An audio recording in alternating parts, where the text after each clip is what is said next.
はい、4代目畳屋達三です。今日は3代目の作業が中心なので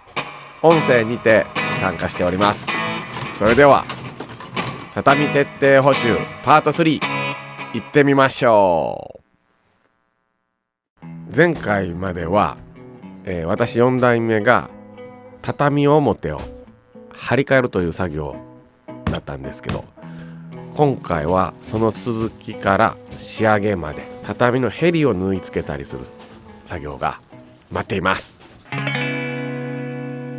とその前にブラッシングしてますね。すると白い粉が舞っております。これはですね、泥染めの泥を落とす工程です。ブラッシングをしてから、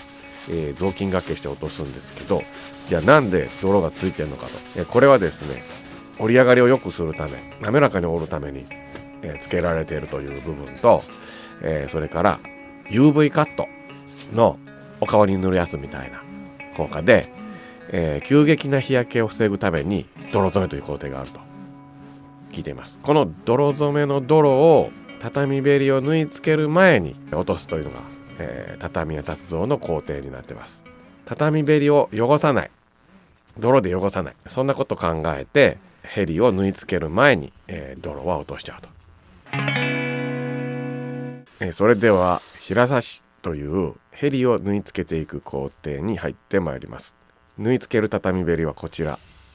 伝統的な和柄と言ってもいいんではないでしょうか。亀甲という柄がね織り上げられておりますけれども、こちらお寺さんのご希望でこちらのへりを使用させていただくことになります。これ機械がですね、久保式という機械なんですけど、これがなんとねメイドイン宮津、こちら地元宮津の生産と機械となっておりまして、大変しっかりと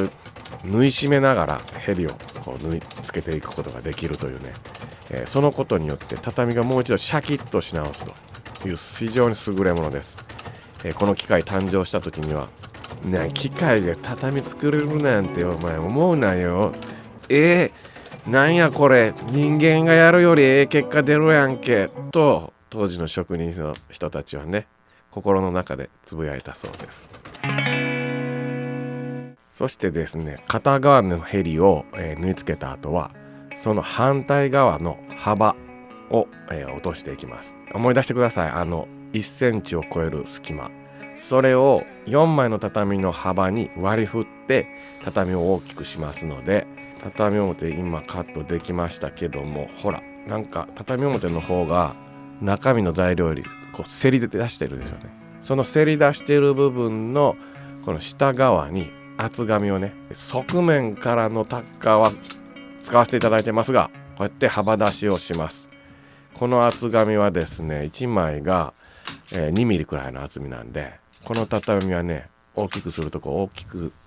せざるを得ないとこはね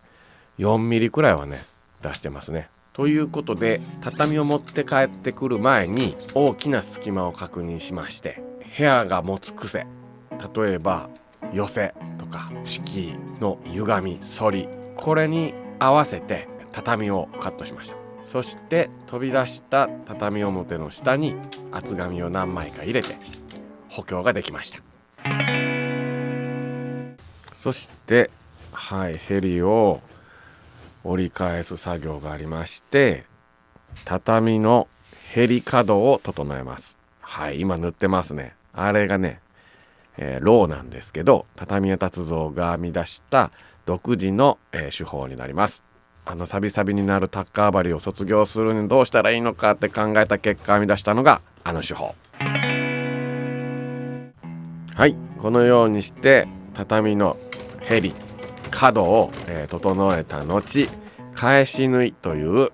作業を機械がやってくれます。へりを折り返してきて縫う、これも宮津さん久保式が綺麗に糸締めしっかりと整えていただけます。これで畳は完成。いよいよ納品。これはねラストパート4に持ち越しでございます。今から畳を敷く作業を始めます。